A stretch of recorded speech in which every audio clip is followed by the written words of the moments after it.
The Brooklyn Nets are going to be a team next year that I think is really going to sneak up on some people. They had a sneaky good offseason this year, and they've got a guy in Mikal Bridges that is about to take a huge leap in his first full season in Brooklyn. After playing 83 games last year, Mikal Bridges, he's a certified star, but I think he's going to be able to take a step and be on that superstar type level this year. They also go out and draft Noah Clowney and Dariq Whitehead. Love both of those picks for them. Dennis Smith Jr. is going to be a really nice backup point guard. Wish he could have stayed in Charlotte. And then Lonnie Walker coming over from the Los Angeles Lakers.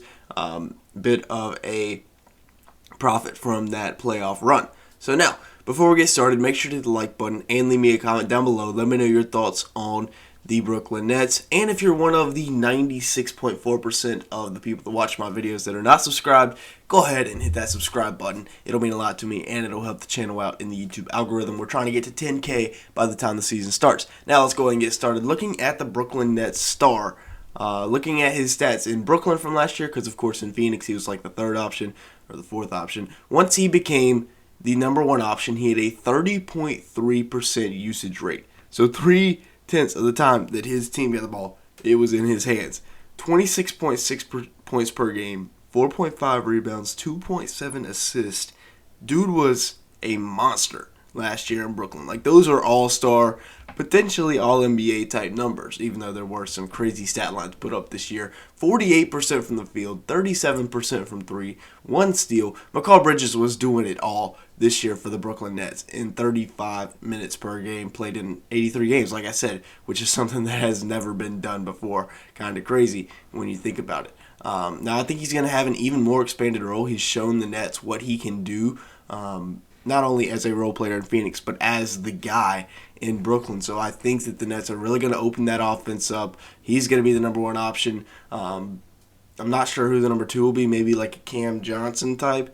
But with Mikal as the number one option, as that wing, that's where the NBA is going. Everybody's got to have that wing that can really, really score it, but can also play defense. And that is Mikal Bridges in a nutshell. Really good defender as well as a scorer. Now, let's talk about some of the big money they spent. And first, it was on Cam Johnson. So now they have that wing duo of Cam Johnson, Mikal Bridges. That's kind of where the league is going. You got to have that duo of elite wings, unless you're the Nuggets. To win championships or to get to the championship. Now, Cam Johnson, 4 years, $108 million. A nice extension there. 16.6 points per game, 4.8 rebounds, 2.1 assists last year in Brooklyn. Stats went up a little bit from when he was in Phoenix. Not too much. 47% from the field, 37% from three, 1.4 steals per game. So he's still a good 3-and-D guy, an elite 3-and-D guy. One of those guys that you can just put out there, will knock down the three ball for you, can play really good defense, and he can create for himself a little bit going into his age 27-year-old season. I'm looking forward to some big things from Cam Johnson this year. Now, looking at the smaller moves that they made, first was bringing in Darius Bazley, who got traded from the Thunder to the Suns last year. 5.2 points per game, 3.2 rebounds, and 1 block over the span of the season where he played for 2 teams. He shot at 46% from the field, 38% from three, 14 minutes per game. This is a very, very high upside signing with, very little risk involved, because if he doesn't play well, then, he's on like a minimum contract. Same thing with Dennis Smith Jr. I think Dennis is going to be a really good backup point guard for this squad. 8.8 points, 4.8 assists, 3.1 rebounds last year for my Hornets. Now, don't get him attempting threes, because that's where things go south. But 42% from the field, 1.4 steals. Like I said, really good defender. Really what you want out of your backup point guard, a guy that can come in, score, pass, and defend. Can't really shoot it, but you can overlook that when you look at his defense, passing, and he can still score it even if he can't knock down the three ball. Lonnie Walker, 11.7 points, 1.9 rebounds, and 1 assist per game last year. Like I said, he played well during the Lakers playoff run, so that, kind of boosted him up, got him a new contract in the offseason. 45% from the field, 37% from three, 23 minutes a game. Another wing that is going to come in here and play minutes for the Nets from day one. And I like the Lonnie Walker signing a lot.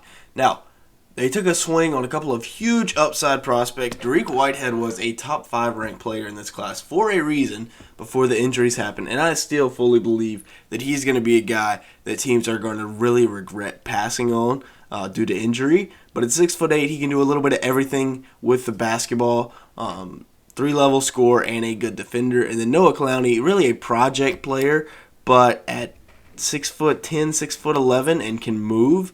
He's not really the best three-point shooter yet, but there's definitely some tools to develop that. I think both of these picks are great high upside picks. I think they spent their 2 first-round picks very well. Now, free Cam Thomas. This man had 4 starts last year, and in 3 of them, he put up 40+. I mean, that's crazy. Now, I know he's a bit of a ball hog, doesn't really pass the ball, but he was 50% from the field in 3 of those 4 starts. Now, the 3 for 16 game we won't talk about, but 10.7 points, 1.7 rebounds, and 1.4 assists. So, obviously, he doesn't do much else other than score the ball. But, hey, he can score the ball with the best of them. Look at the efficiency. 44% from the field, 38% from 3 in 17 minutes a night. Get this man some more burn.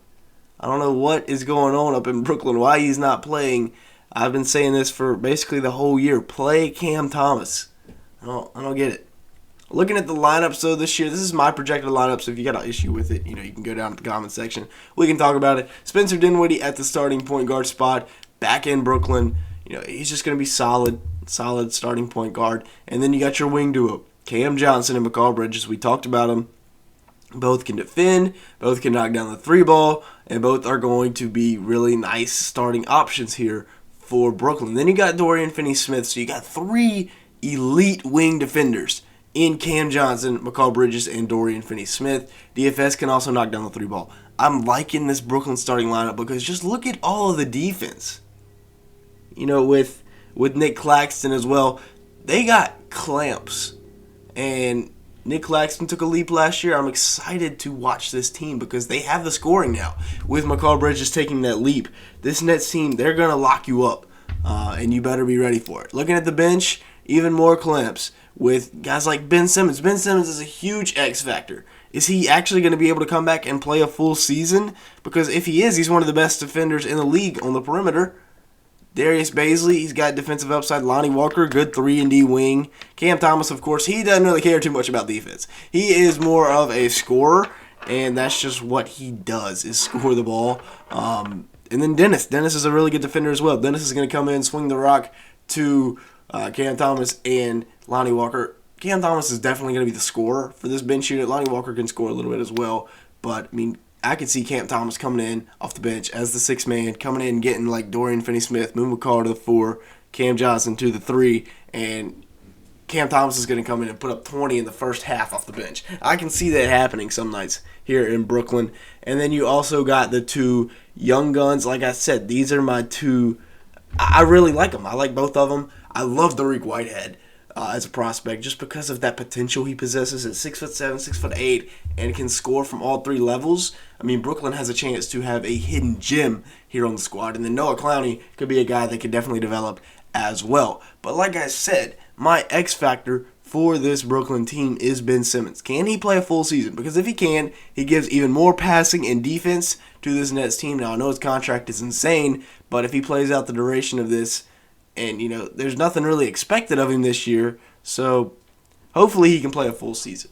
But yeah, y'all let me know your thoughts on the Nets down in the comments below. I like their offseason, but maybe I'm wrong. Let me know your thoughts. Make sure to like button, hit the subscribe button if you did enjoy at any point. And with all that being said, thanks so much for watching today's video.